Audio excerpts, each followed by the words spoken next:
Steve Dara, you beautiful man. Thank you so much for asking a question tonight on Instagram when I had no idea what I was going to do a YouTube video on, but I do need to stay consistent. So providing this topic has been really helpful for me. I appreciate it. If you guys don't know Steve runs Fueled, which is a business insurance company. He's not asked me to give him a shout out, but he definitely needs it because insurance is generally a boring thing, but Steve and Fueled somehow make it really interesting, and they seem to beat the same quote that I have every single year. So go and check out Fueled. When I'm good enough at doing edits, I'll put a link here or something, but for now, I'll pop it in the description below and you can go and check it out. So Steve's question was, does it get lonely building a business? And I know Steve knows this because Steve has run a business for quite a while now, and I'm sure he was just humoring me with the question and giving me something to talk about. But yes it is. Running a business is one of the loneliest jobs that you can do, and that sounds crazy because someone who runs a business is engaging with people all the time, right? They've got customers, hopefully, usually. They've got suppliers, they've got partners, they've got staff, if they get to that point and when they get to that point. And so you're engaging with people all the time. How the hell can it get lonely? But it can get lonely for a number of reasons. The first reason really is that it's not a normal job. It's, running your own business is the only job in the world, first and foremost, and I'm still waiting for someone to prove me wrong on this, that you don't get onboarded to, right? If you are a brain surgeon, hopefully somebody shows you how to do it. If you work in a pub, then someone shows you how to pull a pint generally.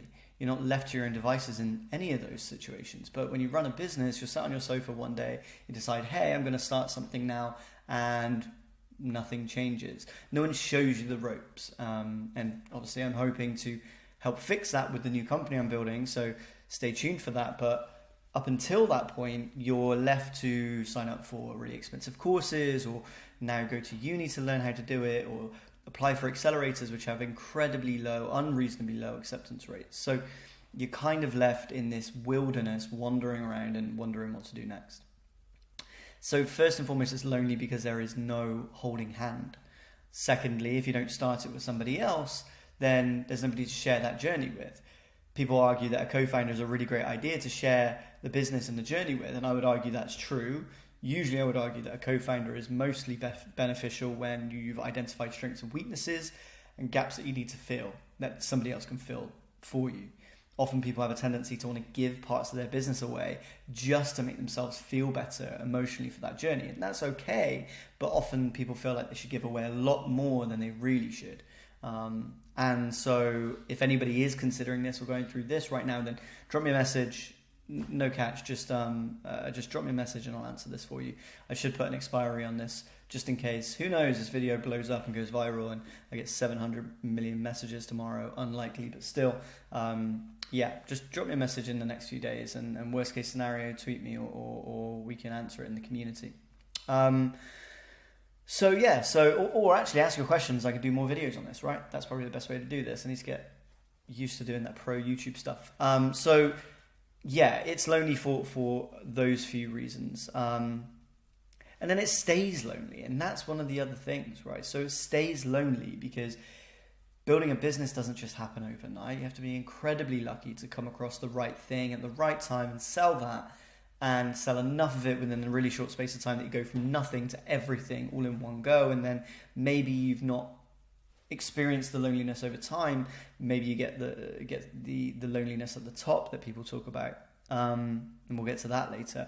But for now, it's a consistently arduous process of, dare I use the word grinding because it's a bit cliche now, but grinding day in, day out over, in my case, a decade to get to a point where it just about pays your bills. That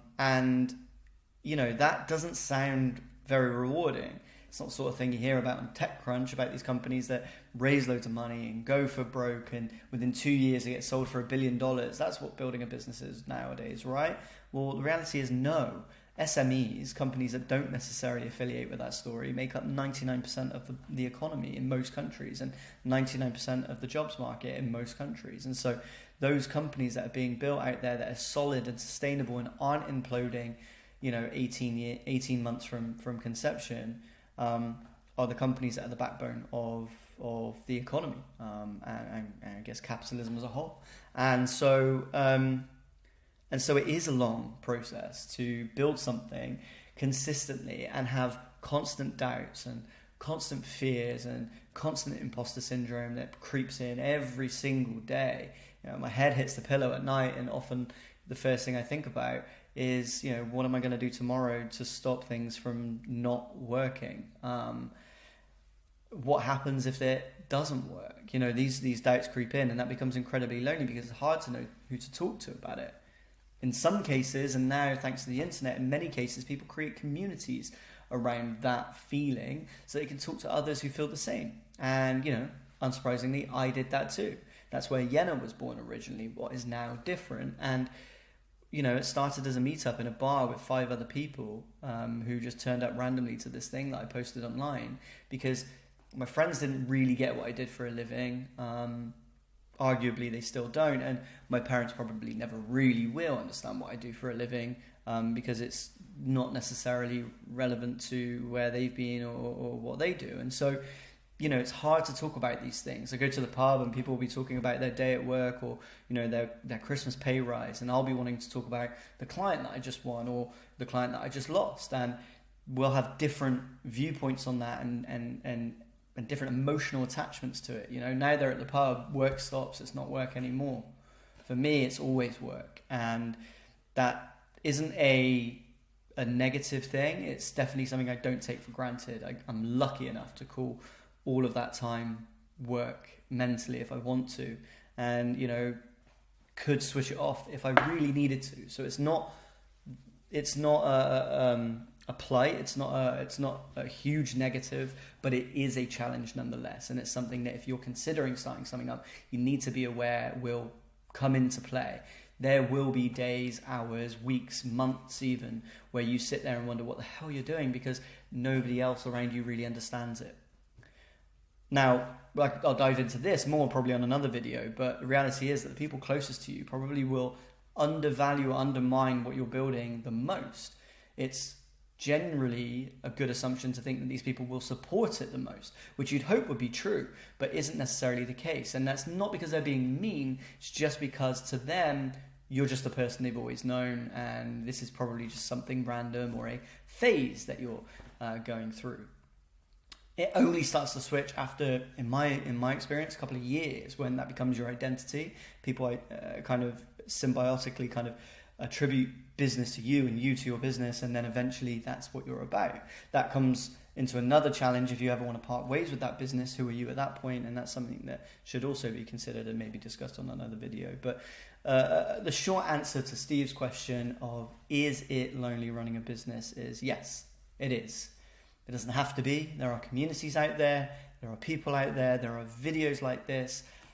Different is there if you want it or need it. And people like Steve and I are around to talk to. Twitter, as toxic as it is full of really helpful and lovely people if you know where to find them. And if you want a connection to them, then just tweet me and I'll loop them in. Those people do exist, and I think what I should say really to round this video up before it hits the 10-minute mark is that, loneliness is both something that can feel quite surface level, but can also be quite deep too. And so if you are going through something and feel actually lonely, like deeply lonely, then you're not alone. There are other people that feel similar, and it's okay to talk. I will link the website for Mind if you're in the UK.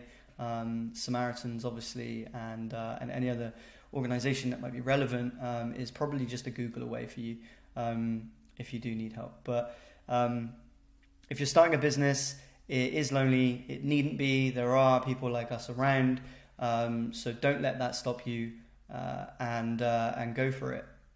Just remember to hold the hands of the other people that are coming behind you. But that's it. So thank you again, Steve, for the prompt for this video. I really appreciate it. This will go live tonight, so hopefully you can watch it. And keep asking questions. Stay good. And I will see you guys in the next video.